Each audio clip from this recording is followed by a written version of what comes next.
ओम शांति। 22 जून 2022। मीठे प्यारे बाबा के आज के मधुर महावाक्य। बाबा समझाते, मीठे बच्चे, बाप स्वर्ग का फाउंडेशन लगा रहे हैं। तुम बच्चे मददगार बन अपना हिस्सा जमा कर लो। ईश्वरीय मत पर चल श्रेष्ठ प्रारब्ध बनाओ। प्रश्न: बाप दादा को किन बच्चों की सदा तलाश रहती है? उत्तर: जो बहुत बहुत मीठे शीतल स्वभाव वाले सर्विसेबल बच्चे हैं, ऐसे बच्चों की बाप को तलाश रहती है। सर्विसेबल बच्चे ही बाप का नाम बाला करेंगे।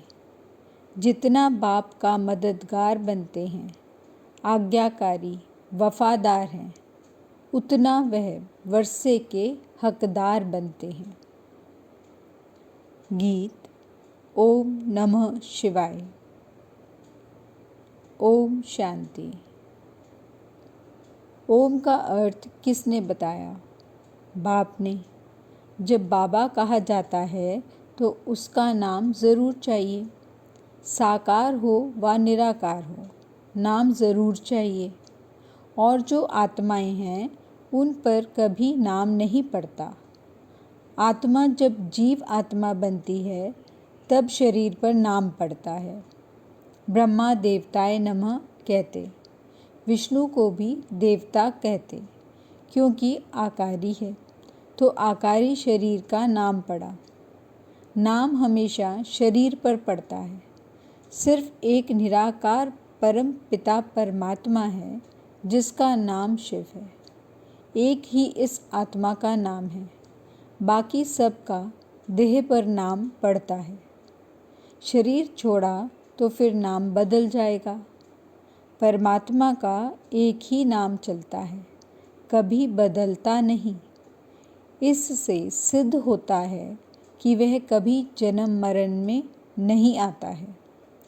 अगर खुद जन्म मरण में आवे तो औरों को जन्म मरण से छुड़ा ना सके। अमर लोक में कभी जन्म मरण नहीं कहा जाता। वहाँ तो बड़ी सहज रीति से एक शरीर छोड़ दूसरा लेते हैं।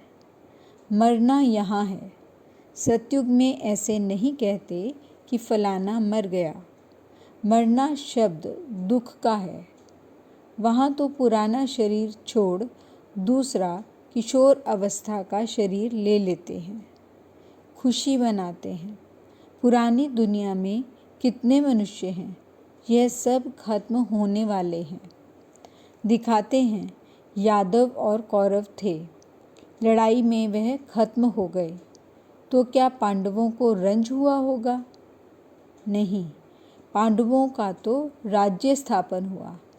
इस समय तुम हो ब्रह्मा वंशी ब्राह्मण, ब्रह्मा कुमार और कुमारियाँ। ब्रह्मा को इतने बच्चे हैं तो ज़रूर प्रजापिता ठहरा। ब्रह्मा विष्णु शंकर का बाप है शिव, उनको ही भगवान कहा जाता है। इस समय तुम जानते हो कि हम ईश्वरीय कुल के हैं। हम बाबा के साथ बाबा के घर निर्वाण धाम में जाने वाले हैं। बाबा आया हुआ है, उनको साजन भी कहा जाता है, परंतु एक्यूरेट संबंध में वह बाप है, क्योंकि वर्षा सजनियों को नहीं मिलता है। वर्षा बच्चे लेते हैं तो बाप कहना राइट है। बाप को भूल जाने से ही मनुष्य नास्तिक बने हैं। कृष्ण के चरित्र गाए जाते हैं, परंतु कृष्ण का चरित्र तो कोई है नहीं। भागवत में कृष्ण के चरित्र हैं, लेकिन चरित्र होना चाहिए शिव बाबा का। वह भी बाप, टीचर, सद्गुरु है। इसमें चरित्र की क्या बात है? कृष्ण के भी चरित्र नहीं है। वह भी बच्चा है, जैसे छोटे बच्चे होते हैं। बच्चे हमेशा चंचल होते हैं तो सभी को प्यारे लगते हैं। कृष्ण के लिए जो दिखाते हैं कि मटकी फोड़ी, ऐसा तो कुछ भी है नहीं। शिव बाबा का क्या चरित्र है वह तो तुम देखते हो कि पढ़ाकर पतित से पावन बनाते हैं। कहते हैं भक्ति मार्ग में मैं तुम्हारी भावना पूरी करता हूँ। बाकी यहाँ तो मैं पढ़ाता हूँ। इस समय जो मेरे बच्चे हैं वही मुझे याद करते हैं और सबकी याद को भूल एक बाप की याद में रहने का प्रयत्न करते हैं। ऐसे नहीं कि मैं सर्वव्यापी हूँ। मुझे जो याद करते हैं मैं भी उनको याद करता हूँ। सो भी याद तो बच्चों को ही करेंगे। मुख्य बात तो एक है, बहादुर तो किसी को तब कहेंगे जब कोई बड़े आदमी को समझाकर दिखाओ। सारा मदार है गीता पर। गीता निराकार परम पिता परमात्मा की गाई हुई है, ना कि मनुष्यों की। भगवान को रुद्र भी कहा जाता है।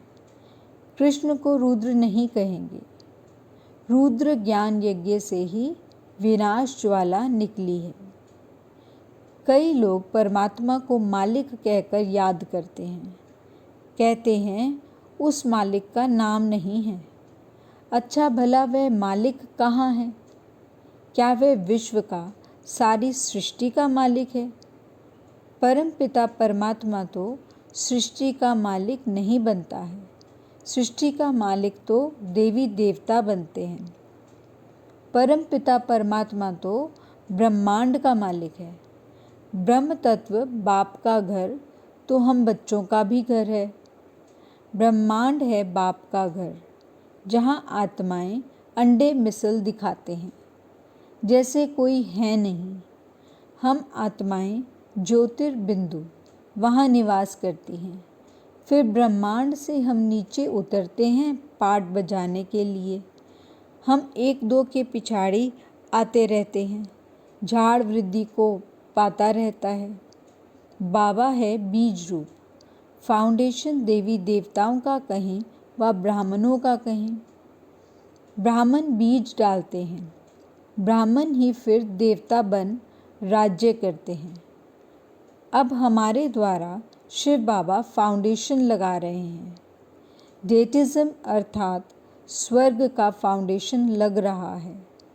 जितना जो मददगार बनेंगे उतना वह अपना हिस्सा लेंगे, नहीं तो सूर्यवंशी कैसे बने। अभी तुम वह ऊंच प्रारब्ध बना रहे हो। हर एक मनुष्य पुरुषार्थ से प्रारब्ध बनाते रहते हैं। प्रारब्ध बनाने लिए अच्छा काम किया जाता है। दान पुण्य करना, धर्मशाला आदि बनाना, सब ईश्वर अर्थ ही करते हैं क्योंकि उनका फल देने वाला वह है।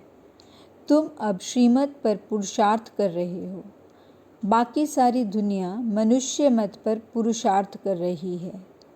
सो भी आसुरी मत है। ईश्वरीय मत के बाद है दैवी मत, फिर हो जाती है आसुरी मत। अब तुम बच्चों को ईश्वरीय मत मिलती है। बाबा मम्मा भी उनकी मत से श्रेष्ठ बनते हैं। कोई मनुष्य देवताओं जैसे श्रेष्ठ हो ही नहीं सकते। देवताओं को श्रेष्ठ बनाने वाला कौन? यहाँ तो कोई श्रेष्ठ है नहीं। श्री श्री है ही एक, वही सबसे ऊंच से ऊंच बाप, टीचर, सद्गुरु है। वही फिर श्री लक्ष्मी नारायण बनाते हैं। बलराम को भी कहते हैं श्री सीता, श्री राम, परंतु उनके पिछाड़ी ऐड हो जाता है क्षत्रिय चंद्रवंशी। वह लक्ष्मी नारायण तो 16 कला संपूर्ण सूर्यवंशी देवता कुल हुआ और राम सीता 14 कला चंद्रवंशी। 2 कला कम हुई है ना, सो तो होना ही है ज़रूर। मनुष्य यह नहीं जानते हैं कि सृष्टि की गिरती कला होती है। 16 कला से 14 कला हुई तो डिग्रेड हुई ना। इस समय तो बिल्कुल डिग्रेड है। यह है रावण संप्रदाय। रावण राज्य है ना। रावण मत को कहा जाता है आसुरी मत। सब पतित हैं। पावन कोई इस पतित दुनिया में नहीं हो सकता। भारतवासी जो पावन थे वही फिर पतित बने हैं। फिर उन्हों को ही मैं आकर पावन बनाता हूँ। पतित पावन कृष्ण नहीं गाया जाता है, ना चरित्र की बात है। पतित पावन एक परमात्मा को ही कहेंगे। पिछाड़ी में सब कहेंगे, अहो प्रभु आपकी गत मत न्यारी। आपकी रचना को कोई नहीं जानते। सो तो अब तुम जान गए हो। ये ज्ञान है बिल्कुल नया। नई चीज़ जब निकलती है तो पहले थोड़ी होती है, फिर बढ़ती जाती है। तुम भी पहले एक कोने में पड़े थे, अब देश देशांतर वृद्धि को पाते रहेंगे। राजधानी स्थापन ज़रूर होनी है। मूल बात तो यह सिद्ध करनी है कि गीता का भगवान श्री कृष्ण नहीं है। वर्षा बाप देंगे, कृष्ण नहीं। लक्ष्मी नारायण भी अपने बच्चों को वर्षा देंगे। वह भी यहाँ के पुरुषार्थ की प्रारब्ध मिलती है। सतयुग त्रेता में बेहद का वर्षा है। गोल्डन सिल्वर जुबली मनाते हैं। यहाँ तो एक दिन मनाते हैं। हम तो 1250 वर्ष गोल्डन जुबली मनाते हैं। खुशियाँ मनाते हैं ना, माला माल बन जाते हैं। तो यह अंदर में बड़ी खुशी रहती है। ऐसे नहीं कि सिर्फ बाहर से बत्तियां आदि जलाते हैं। स्वर्ग में हम बिल्कुल संपत्तिवान बहुत सुखी हो जाते हैं। देवता धर्म जैसा सुखी और कोई होता नहीं। फिर सिल्वर जुबली आदि को भी पूरा समझते नहीं हैं। अभी तुम आधा कल्प की जुबली मनाने के लिए बाप से वर्षा पा रहे हो। तो मुख्य बात यह समझने की है कि गीता का भगवान शिव है। उसने ही राजयोग सिखलाया था। सो फिर से अब सिखला रहे हैं।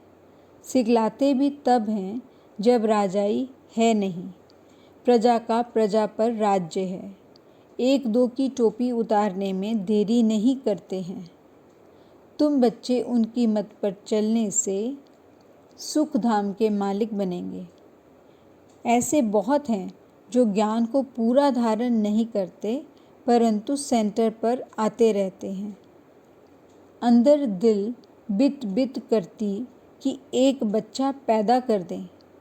माया की टेम्पटेशन होती है कि शादी कर एक बच्चे का सुख ले लेवें। अरे गारंटी थोड़ी ही है कि बच्चा सुख ही देगा। 2-4 वर्ष में बच्चा मर जाए तो और ही दुखी हो पड़ेंगे। आज शादमाना करते हैं, कल चिता पर चढ़ते तो रोना पीटना पड़ता है। यह है ही दुख धाम। देखो खाना भी कैसा खाते हैं। तो बाप समझाते हैं कि बच्चे ऐसी आशाएं नहीं रखो। माया बड़ा तूफान में ले आएगी, झट विकार में गिरा देगी। फिर आने में भी लज्जा आएगी। सब कहेंगे कुल को कलंकित किया है तो वर्षा क्या लेंगे। बाबा मम्मा कहते हो तो ब्रह्मा कुमार कुमारियाँ आपस में हो गए भाई बहन। फिर अगर विकारों में गिर पड़े तो ऐसे कुल कलंकित और ही 100 गुना कड़ी सज़ा खाएंगे और पद भी भ्रष्ट होगा। कोई तो विकार में जाते फिर बतलाते नहीं तो बहुत दंड के भागी बनते हैं। धर्मराज बाबा तो किसी को छोड़ते नहीं हैं। वो लोग तो सज़ा खाते जेल भोगते हैं, लेकिन यहाँ वालों के लिए तो बड़ी कड़ी सज़ा है। ऐसे भी सेंटर्स पर बहुत आते हैं। बाप समझाते हैं कि ऐसे काम नहीं करो। कहते हो कि हम ईश्वरीय औलाद हैं और फिर विकार में जाना, यह तो अपनी सत्यानाश करनी है। कोई भी भूल हो तो झट बाप को बता दो। विकार बिगड़ रह नहीं सकते हो तो यहाँ नहीं आओ तो बेहतर है, नहीं तो वायुमंडल खराब हो जाता है।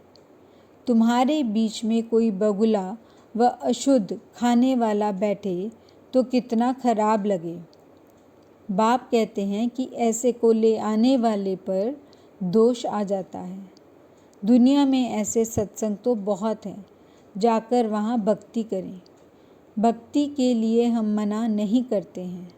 भगवान आते हैं पवित्र बनाने के लिए, पवित्र वैकुंठ का वर्षा देने के लिए। बाप कहते हैं कि सिर्फ बाप और वर्षे को याद करो बस, और खान पान के परहेज़ की युक्तियाँ भी बताते हैं।